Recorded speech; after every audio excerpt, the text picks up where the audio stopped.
Bienvenue, chers téléspectateurs de Christ aux 8 Hebdo. Écoutons à présent les titres de notre journal.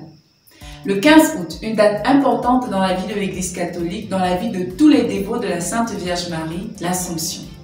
Cette fête a été célébrée lundi dernier dans les paroisses catholiques du monde entier et la paroisse Saint-Justin n'était pas en reste. Les chrétiens, chargés de leur intention et de leur action de grâce, ont prié la Mère de Dieu d'une façon spéciale encore. Nous reviendrons dans ce journal sur les temps forts de cette célébration. Le Cameroun est sujet depuis 2017 à une crise dans la zone anglophone qui menace sa paix. Dans un élan de solidarité et dans l'esprit même du Christ, l'esprit de la paix, les chrétiens du diocèse de Bafoussam se sont réunis dans cette ville pour un pèlerinage pour la paix au Cameroun, à Oukaha, où une messe à cette intention a été célébrée. Retrouvons-nous tout à l'heure pour les développements.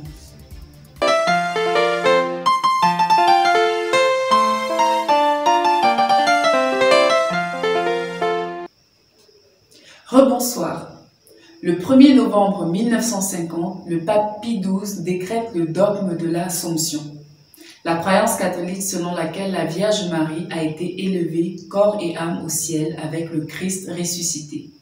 Ce dogme se fête le 15 août de chaque année et est dans beaucoup de pays à prédominance catholique un jour férié. À la paroisse Saint-Justin au Cameroun, les chrétiens étaient dans l'allégresse en ce jour spécial et ont pu porter leurs intentions de prière par la Sainte Vierge Marie et avec la Sainte Vierge Marie. Écoutons ce reportage de Stéphanie Bébici. Un lundi spécial à la paroisse universitaire Saint-Justin de Champ. Les chrétiens se sont retrouvés ce 15 août pour la célébration de l'Assomption de la Vierge Marie. La Vierge a une place d'honneur devant l'autel et les chrétiens ont allumé des bougies à leurs intentions. Après l'homélie où le curé Patrick Kochongo nous rappelle le rôle de la Vierge dans la vie du chrétien catholique, quelques bébés sont baptisés en cette occasion spéciale. La messe prend une coloration encore plus belle avec la procession de la Vierge Marie faite par le curé dans l'enceinte de l'église. À la fin de la messe, quelques chrétiens disent leurs impressions de cette célébration. Bonjour, Christ Vivi. Moi, c'est Modeste Pembois. À l'occasion de la solennité de l'Assomption, qui est la montée de Marie au ciel avec tout son corps et toute son âme, j'ai une fois de plus visité la merveille qu'est Marie, la mère de Dieu. La merveille, pourquoi? Parce que Marie, comme nous le savons, a une place très très précieuse dans notre vie de foi. En ce sens qu'elle est notre médiatrice auprès de son Fils. Et pour cela, en cette occasion de la solennité de l'Assomption, j'ai une fois de plus expérimenté cette joie qu'elle nous accorde chaque jour dans notre vie, en intercédant, en portant nos prières pour déposer au pied de son Fils. Donc pour moi, c'est une joie, une merveille à chaque fois qu'on a l'occasion de célébrer l'Assomption. C'est une joie parce que Marie, elle est notre mère, elle est notre tout. Elle est celle-là qui sait nous écouter. Elle est celle-là qui sait nous élever. Et quand on faiblit dans notre vie de foi, et en portant toutes nos prières et confier à son Fils. Bonjour à tous. Et ma part d'impression sur cette fête de l'Assomption, c'est le fait que Marie est mère de Dieu. Au-delà d'être mère de Dieu, c'est une véritable dogme que nous célébrons aujourd'hui qui m'attire beaucoup plus, parce que comprendre qu'elle a été élevée au ciel avec deux natures divines, âme et corps, de même que son Fils, montre à suffisance qu'elle a une place de choix et que les ressentis que nous autres, nous avons sur terre, qu'elle-même aussi, qu'elle a vécu,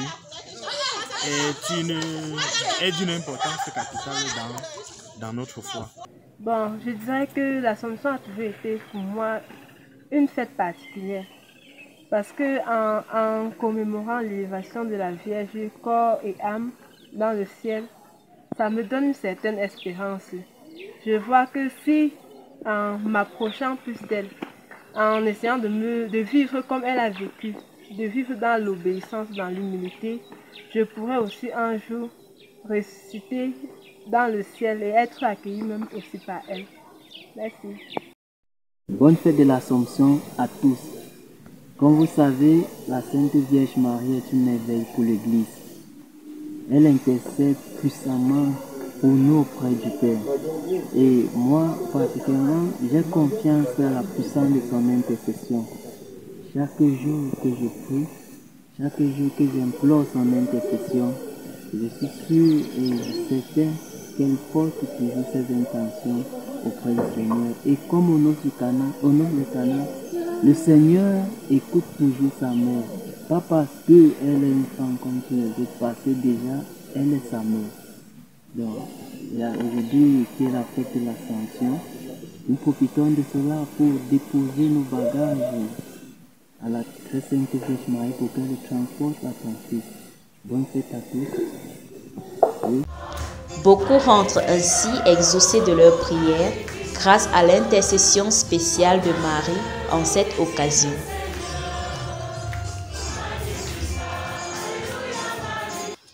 Le dimanche 14 août était un jour peu ordinaire dans le diocèse de Bafoussam, où dans la plupart des paroisses, aucune messe n'a été dite. La raison, le pèlerinage pour la paix, où ont été convoqués tous les chrétiens du diocèse. C'est avec un arbre de paix à la main, un chapelet dans l'autre, que les chrétiens se sont rendus en marchant et en priant à Oukaa, sur le site de la nouvelle cathédrale, pour l'Eucharistie à l'intention de la paix au Cameroun. Écoutons ce reportage de Bertie Gomken. Ce dimanche 14 août 2022, les chrétiens venus de toutes les régions de l'Ouest Cameroun ainsi que le berger Monseigneur Paul Lantiquené se sont retrouvés à la nouvelle cathédrale de Bafoussam 6 au quartier Oukaa pour prier pour la paix au Cameroun. La célébration eucharistique dite par l'évêque a commencé aux environs de 9 h. La communauté présente était tout feu tout flamme à porter l'intention donnée par l'évêque. Du cortège liturgique aux fidèles, tous étaient munis chacun de son arbre de paix, signe de la paix à promouvoir tant sur le plan personnel que sur le plan social. Au cours de son homélie, l'évêque a précisé que les chrétiens doivent commencer à cesser la guerre envers Dieu le Créateur, ensuite envers le prochain. Il a insisté sur le fait que la population ne doit plus mettre des barrières ethniques et tribales, puisque nous sommes tous le peuple de Dieu appelés à vivre dans la paix et l'amour pour une vie d'ensemble épanouie. Chacun devrait vivre en se souvenant que les titres acquis sur cette terre finiront à la fin de la vie et la seule chose qui nous amènera sera nos bonnes œuvres. Il a également invité la communauté à dire non à la guerre, non à la division, non au commérage. Il n'a pas laissé de mentionner que les tueries multiformes que subissent les uns à cause des autres sont des crimes qui détruisent la population et éloignent de Dieu. Les fidèles, après avoir apporté leur action de grâce au Seigneur, se sont ressourcés au corps et au sang du Christ. Le berger du diocèse, en clôturant le pèlerinage des canals, a invité les fidèles à planter leur arbre de paix, signe que nous sommes artisans de paix et que nous devons prôner la paix dans nos différents milieux de vie. Ce signe nous permettra de nous rappeler à jamais que nous sommes unis pour implorer la miséricorde divine. La bénédiction finale a accompagné les pèlerins qui sont rentrés dans un climat de paix, de joie et de satisfaction totale. Terminons ce journal par une nécrologie. Depuis hier soir, le diocèse de Bafoussam est en deuil. Le père Évariste Tapungan n'est plus. Le curé doyen de Bangan a été victime d'un accident de circulation sur la route de Douala. Il était en compagnie du père Tala Chrétien qui, lui, malgré ses nombreuses blessures et fractures, est encore en vie et a besoin de nos prières. Nous sommes parvenus à la fin de ce journal. Merci pour votre écoute. À très bientôt. Restons en prière pour le diocèse de Bafoussam en deuil et pour le père Tala Chrétien qui est encore à l'hôpital. À mercredi prochain.